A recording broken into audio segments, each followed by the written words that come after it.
Well, in this video, I want to talk about a couple schisms that exist within the libertarian movement that are pretty interesting, and they present, I think they present anybody who looks at them with the challenge of deciding, um, what type of activism they should engage in.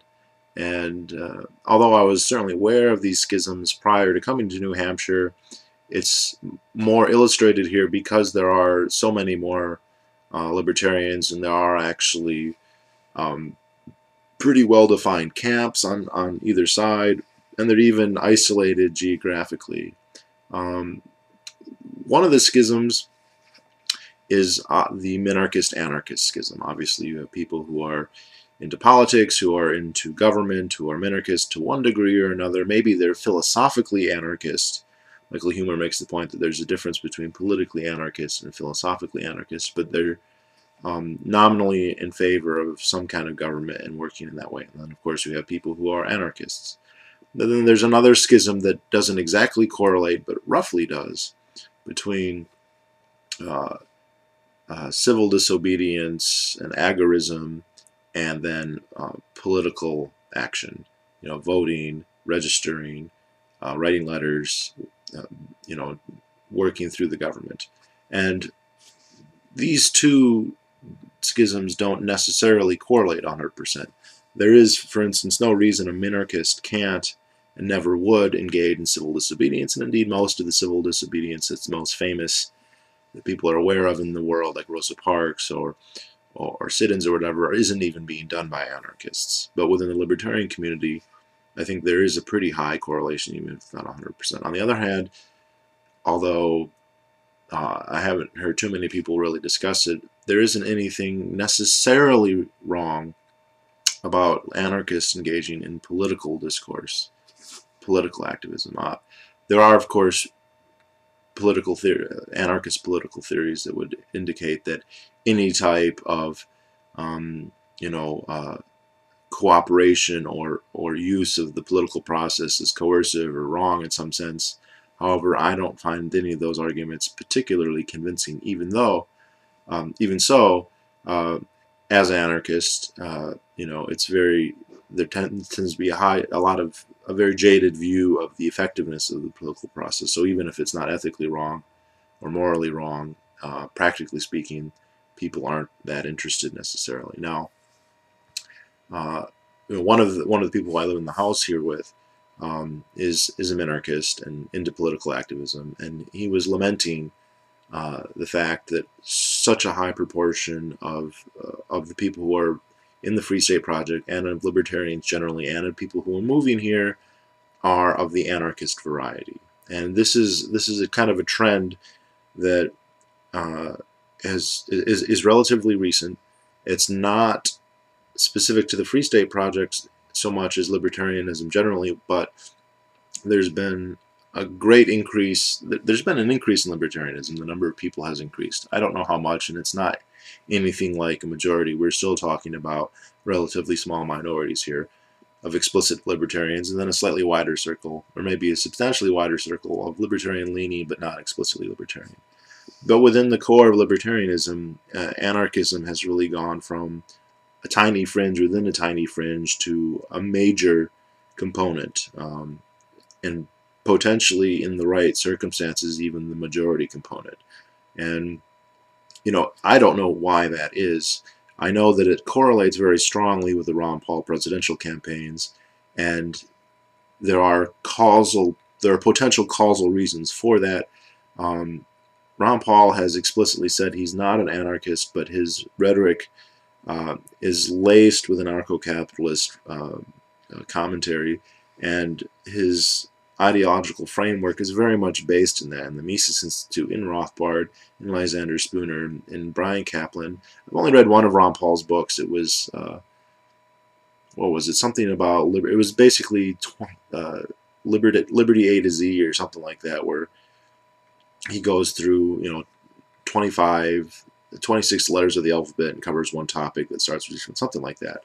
And it was just laced with explicit, and the bibliographical material wasn't like there was a number and if you went and looked in the notes you'd see it. It would say in the text, a good thing to read about this is, and it would be Hans Hermann Hoppe or Brian Kaplan or Murray Rothbard or Ludwig von Mises, again not an anarchist but cutting it really close, or Tom Woods or Bob Murphy or David Friedman. It was everything, and you know, putting it in there in such an explicit way is not accidental. His desire to educate and to spread an ideology is explicit, and it's also mirrored in his actions. And so right there, that's something that seems like a very plausible cause. There are other plausible ones as well. The rise of certain popular anarcho-capitalists, more or less, on the internet. I think the biggest fish, so to speak, here is Stefan Molyneux. Whatever I might say about him, whatever disagreements I might have, he has brought a lot of people, including a lot of people out from the cold. So not people who were like, you know, minarchists or really socially conservative, small government people, you know, to become libertarians, but even people who were socialists or right out of the blue. I mean, I got a message just the other day from a guy who, in Iceland, ironically enough, who he said he's been watching me for about 6 months, and he claims to have watched all of my videos, which is a Herculean task. But what got him interested? Stefan Molyneux. And Stefan Molyneux, you know, is a phenomenon of the second half of the aughts, the 2006, 7, 8, 9, 10. It also is correlating with Ron Paul. You know, you want to say the internet. Obviously, the internet predates this, but it seems like there was a certain critical mass of spontaneous libertarian organization on the internet. And I think a lot of this also is indirectly related to Ron Paul. You know, a lot of people got together and was like, here, we can all get together about this. And, you know, and then this big net was thrown, and a lot of people were caught who, you know, otherwise would be free swimming. There are probably other causes. So I don't think this is a case where there's a single thing that just, you know, made everyone, or not everyone, but increase the amount of anarchism and libertarianism. You know, and it's also, I think, the most common types of anarchism that I see. It's not the David Friedman type or any of the other types, except the Austro-libertarian, especially the Rothbardian type. And of course, that speaks to the strength of Rothbard's ideology, but it also kind of is a hint towards the potential cause, because who's pushing Rothbard the most? It's not Fee, you know, it's not any of the other anarchist organizations. It's the Ludwig von Mises Institute, and again, there's the Ron Paul connection right there. So this has happened, and it's kind of annoying to the politically active people, because the real nominal idea of the Free State Project is political activism. The idea is that you get enough immigrants, and although you wouldn't necessarily be a majority, you're enough of an electorate to swing votes as a certain way. And in state politics in a small state like New Hampshire, it's a very plausible scenario, at least hypothetically. In terms of what will actually happen, that's a different question, but hypothetically it's possible. And yet suddenly they're awash with anarchists who are very, very, very much shunned to one degree or another, usually to a total degree, involvement in politics. And in New Hampshire, in the Free State Project, there's actually even a geographical kind of, the schism is geographic, because the hotbed of the anarchists, and well, the anarchists are everywhere. I mean, I'm in Manchester, and there's plenty of anarchists here. Not that many minarchists, but there's also a lot of political activism here. If you go to Keene, that's where political activism is the most shown. That's where the most civil disobedience is happening. And it's also kind of another interesting dynamic, is that Keene is a hotbed of libertarian media, essentially clustered around the activism of Ian Friedman and his very successful show Free Talk Live. It's, you know, it has to be the most successful, you know, libertarian media, other than, say, like Alex Jones. But here it's a much pure anarcho-capitalism type of philosophy, whereas Jones is more of a minarchist. I've heard it once described as the world's biggest minarchist bulldog slash entertainer. And Alex Jones, whatever you say, is entertaining, other qualms aside. And there's a certain, I don't want to say there's jealousy, but there's a skewed perception because so much media comes from Keene. That's where the Libertarian Radio Network comes from. There are so many podcasts from there. So many of the YouTube videos about the Free State Project are on, say, the Free Keene channel or the personal channels of some of the particular activists, Dave Ridley, so on and so forth, that the perception of the Free State Project is very much shaped by what happens in Free Keene. Now, I was aware of that bias before I ever came to New Hampshire, even for PorcFest. But having come here and having been in the dark rooms in Manchester, at night where it's talked about, that is there's a certain degree of resentment and there's a certain degree of disagreement because there are people, and I count myself closely as one of them, who, even if we are anarchists, question the effectiveness of that type of activism.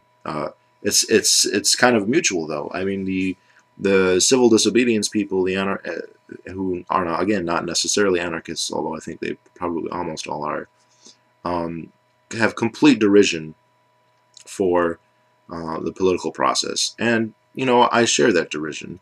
On the other hand, that doesn't mean that the civil disobedience that's going on in Keene or anywhere else for that matter is particularly effective. In fact, I think much of it is, if anything, counterproductive.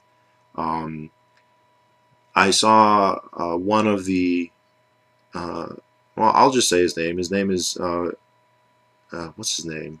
Derek J. Friedman, who moved to Keene, was very active, and was arrested several times, all for nonviolent things, and several times, I don't even think he was trying to do civil disobedience. It was just kind of like they would arrest a lot of protesters, and he was one of them. And eventually, he had to take a plea and flee the state. He has to live in another state now because he's under probation in New Hampshire. Anyway, he put a posting and he said, "Look, people who use the political process, they're fighting the state by playing chess with them. They're strategically playing chess." It was and civil disobedience people, we could just come and we overturn the chessboard.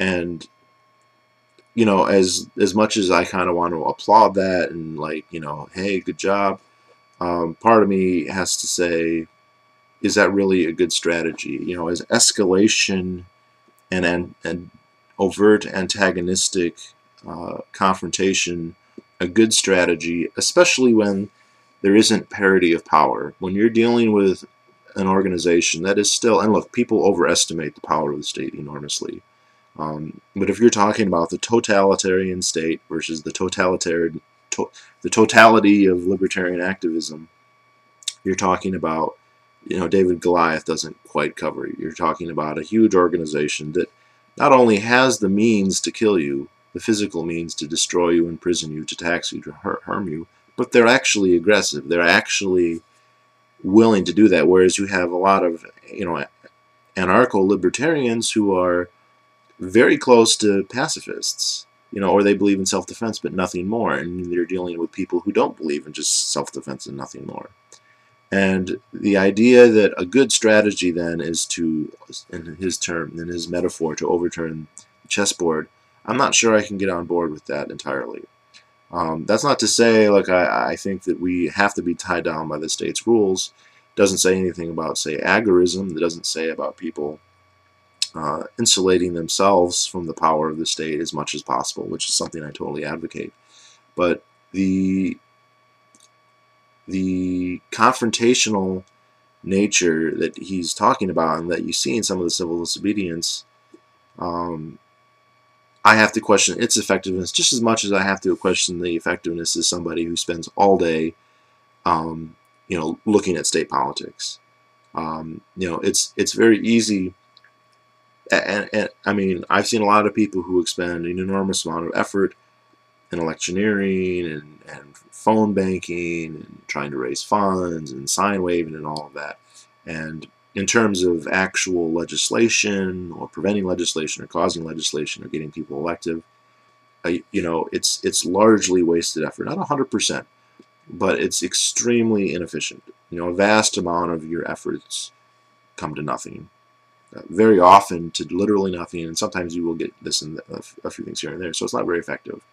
When I look at the civil disobedience, the vast majority of it is also not effective. Are there exceptions? Sure. There are people who have taken principled civil disobedience stands and done well. Most of the activism that occurs does not rise to that level. And there's several reasons for that. I think civil disobedience is something that only is effective in certain situations, in certain contexts. And we've got a lot of libertarians who are making principled stands on principles that most people are nowhere close to accepting, and so when they see it, they aren't galvanized very often. A few people are. I mean, I think Derek J. himself was galvanized because he saw civil disobedience. He was somebody who was, and I'm drawing this not from personal interactions with him, but from viewing a documentary about his crime spree, Derek J's Victimless Crime Spree, I think is what it's called. I believe you can watch it on YouTube.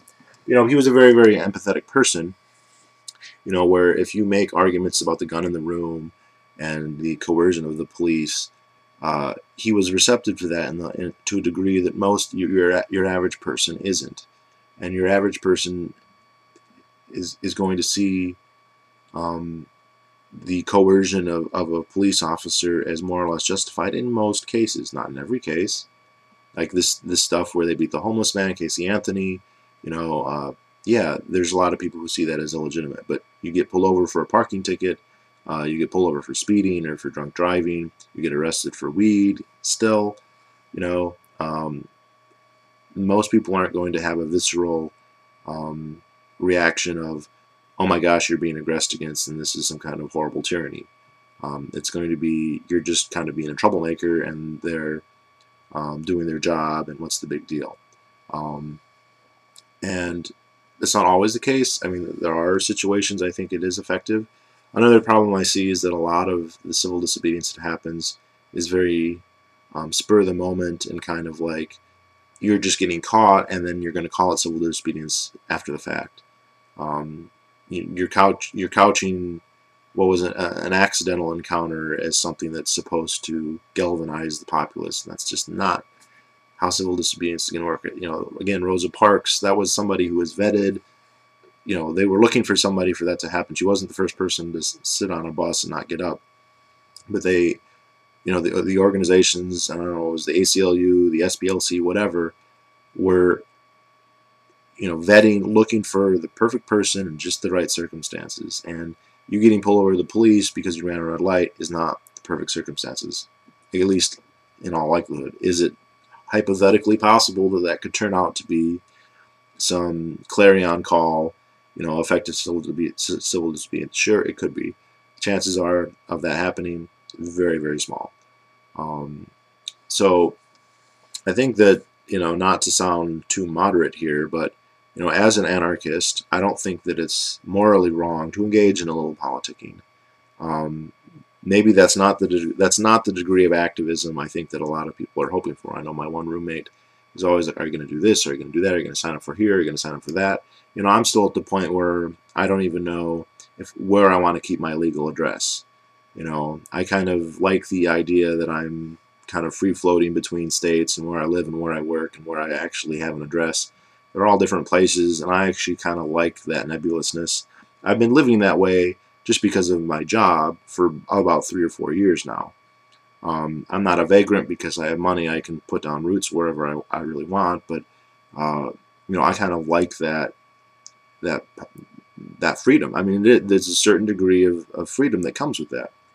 In fact, I'd like to expand that to expand so I'm not totally invested in one political unit. To take Doug Casey's, to diversify politically, as Doug Casey would say.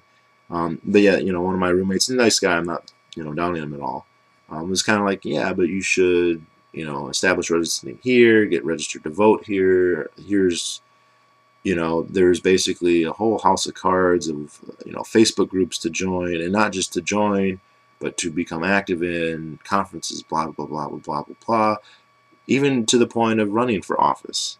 And, you know, I have mixed emotions about that, in the sense that I think you can expend a whole lot of effort and a lot of time, and even a lot of money, although not necessarily, and have really nothing or very little to show for it. On the other hand, it's not completely ineffective. The Free State Project has already had a significant, if not overwhelming, influence in state politics within New Hampshire.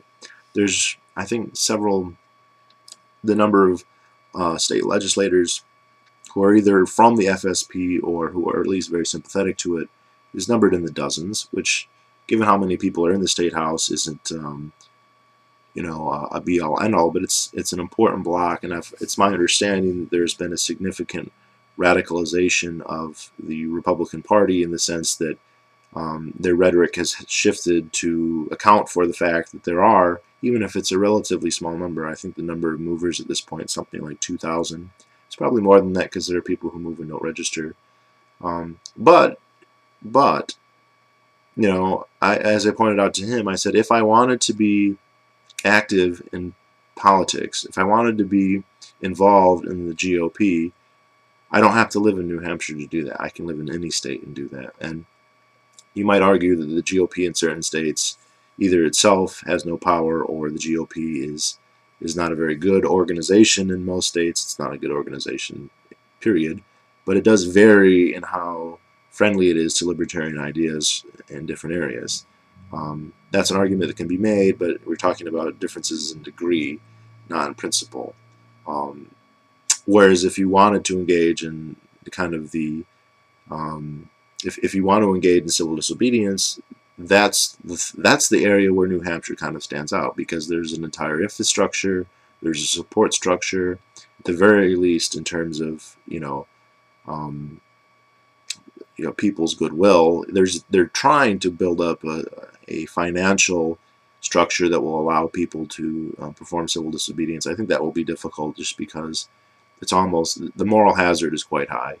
You know, where you can just pass off all your legal troubles as civil disobedience, and suddenly, you know, their civil disobedience funds are going to be gone, paying for people who are just you know, irresponsible to one degree or another. And there has been some of that. Some of the people who have gone to prison here for drug charges or whatnot, you know, it wasn't civil disobedience. It was them getting caught red-handed. It was them being stupid or foolish or unlucky. And that's not to justify their incarceration by any means. But the idea that their actions and what's happened to them is advancing the movement, however defined, is rather dubious. I mean, what it does for some people, it's psychologically, some people do it because they want to. They like the idea, and again, I have nothing against that. And also, there's kind of like it gives you cred. It gives you credibility. And I'm not sure, it gives you credibility that you're willing to go to prison, but is that really helping the movement is an interesting question. In fact, the very first I ever heard of Free Keene, this would have been a very long, this was run in 2005 or 2006, was from the YouTuber Liberty Is Not Given, who is one of my favorite YouTubers ever, and I lament that he's essentially stopped making videos. He's definitely one of the types of people who would encapsulate all the really important arguments for any given topic. Say, you know, he's the type of YouTuber who would tackle defense on a free market with maybe a 4 or 5 minute video, and he'd do it once and he'd never do it again. It'd be very articulate, and he'd cover all his bases, very logically consistent and comprehensive yet succinct. He did a video on the Free Keene channel, and this is actually I think my first introduction to you know, I think I'd heard of the Free State Project, but actually something, you know, dealing with the members. He was saying, what good are you doing in prison for anyone? You are in prison. You're not an activist anymore. You know, among the people who are already libertarians, who are already in the cause, so to speak, they look up to you and they think, okay, good job, and I appreciate your sacrifice. But for most people, they have no idea that it's even happened, and if they do, their reaction is likely to be very muted, and if anything, negative. I mean, it's more likely that they're going to say, "Oh, libertarians are criminals," and not in the Mola and C, they're criminals, but they didn't actually do anything wrong, because most people don't make that distinction. Most people say you got arrested, you went to jail, there's something delinquent, antisocial about you. Now, I don't think that attitude is super widespread. I don't think that the level of civil disobedience has poisoned the well, so to speak, with the locals. But that is more likely to do that than it is to galvanize them to becoming activists. It will now. What it can do and what it has done, and perhaps this is significant in a way that I'm minimizing too much, is, yeah, it's not changing people's minds, but it does galvanize libertarians, which you could question, well, how effective is that? They're already libertarians. What's the point? But if it instigates them to emigrate, well, then it does, in some sense, serve the purpose of the Free State Project. And I believe that does happen. There are people who are coming here because they're aware of the civil disobedience and the high-profile arrests and whatnot that happen, especially in Keene, but everywhere, really. And, I mean, I can't say that wasn't... I mean, I didn't come here because of civil disobedience directly, but again, my awareness of New Hampshire is very much shaped by the fact that I've been watching videos along those lines now for many, many years, probably for what, maybe 7 or 8 years at this point. And who's to say if that wasn't an indirect, subconscious thing that kept it in my mind. If I hadn't been watching videos of Ian Freeman or Derek J or whoever else getting arrested, or Dave Ridley or whoever else, the amount that the Free State Project would be in my consciousness would have been substantially less, and who knows, I mean, it wasn't going to change my political philosophy. I was an anarcho-capitalist before I ever heard of the Free State Project. But that is something. But then again, they're attracting then the type of libertarians who are not going to engage very much in the political process, who are only going to engage primarily in civil disobedience, which in effect seems to be to just draw other libertarians who are also going to engage in civil disobedience. Again, I don't know. There is a law of numbers here. If most civil disobedience is not effective, if you have enough of it, essentially, say if it takes 1,000 arrests, civil disobedience arrests, 1 in 1,000 is effective. Well, if we get enough people here, presumably that threshold would be reached. Now, I haven't ensconced myself too much with the civil disobedience people, so I don't know how much strategy is going on there. Are they actually thinking and discussing and trying to theorize what is the best thing? What would be the best laws and crimes to go after? Which are the best people to get arrested? Most of the things that you hear about are not that.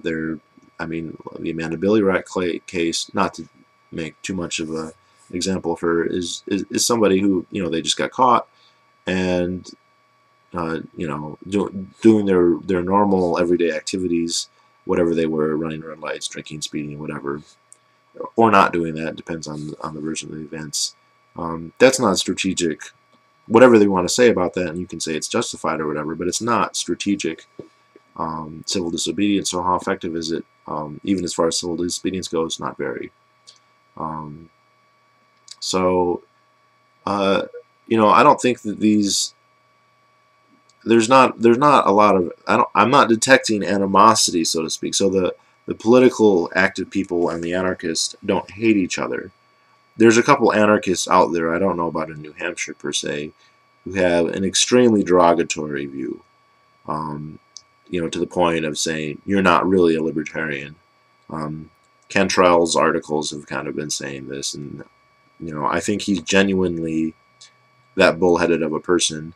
I don't think he's just trying to say that for shock value. I think he actually believes what he's saying. But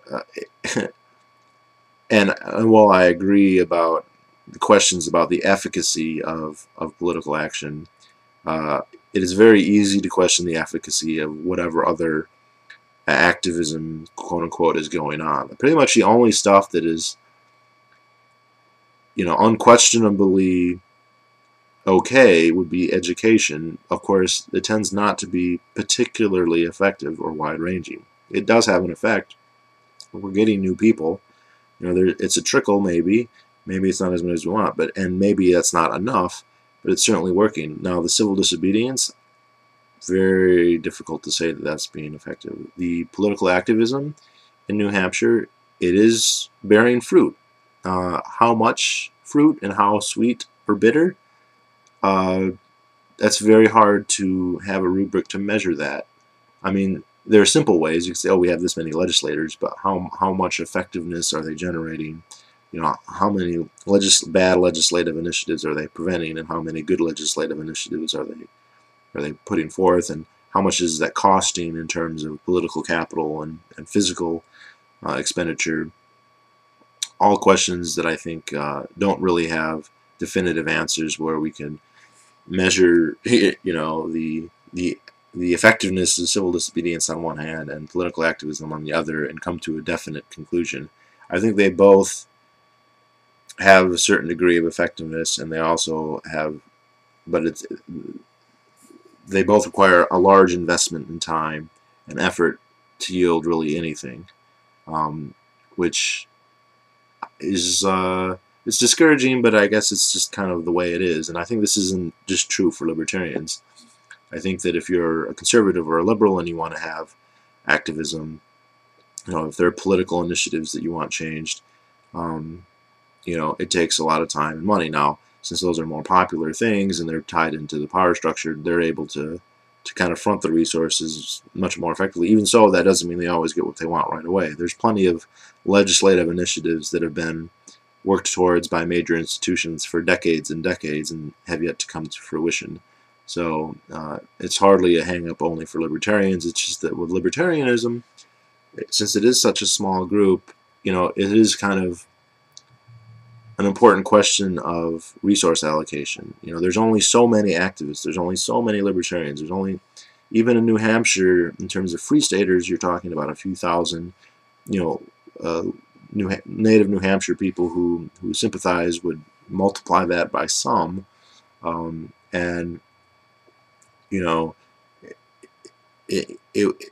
it's a major diminution of our resources to have it be kind of split this way. On the other hand, maybe it's better to have a broad base and not put all your eggs in one basket. So I don't know. When I was talking to my roommate, I was like, look, the anarchism, the philosophical and the political anarchism, it's not a free state project thing. It's a libertarianism thing. It's just, it's interesting how ideas kind of spread like that. But that's just the reality now, is that anarchism has become very popular. It's more than just a fad, I think, although that there is an element of fadism.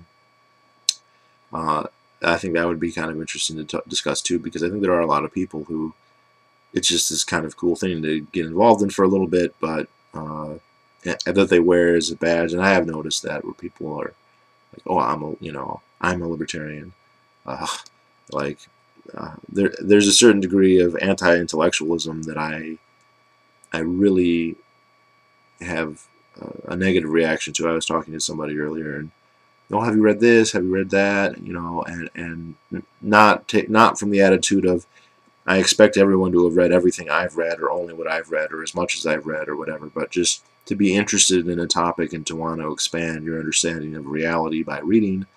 And I was met with the kind of, I don't need to know any of those things because I'm already an anarchist. And it's like, that doesn't mean you know anything. The more that I know, the more that I realize I'm unaware of. And I just really don't understand that attitude. But it's kind of like, look, I accept libertarianism as true, as a dogmatic, correct philosophy, and since I have accepted it into my heart, I basically have it all figured out. All other questions are irrelevant compared to my having accepted the one true religion. Is kind of how it sounds to me anyway. And that's unfortunate. Of course, that I'm not saying that's a super widespread thing, but it certainly does happen.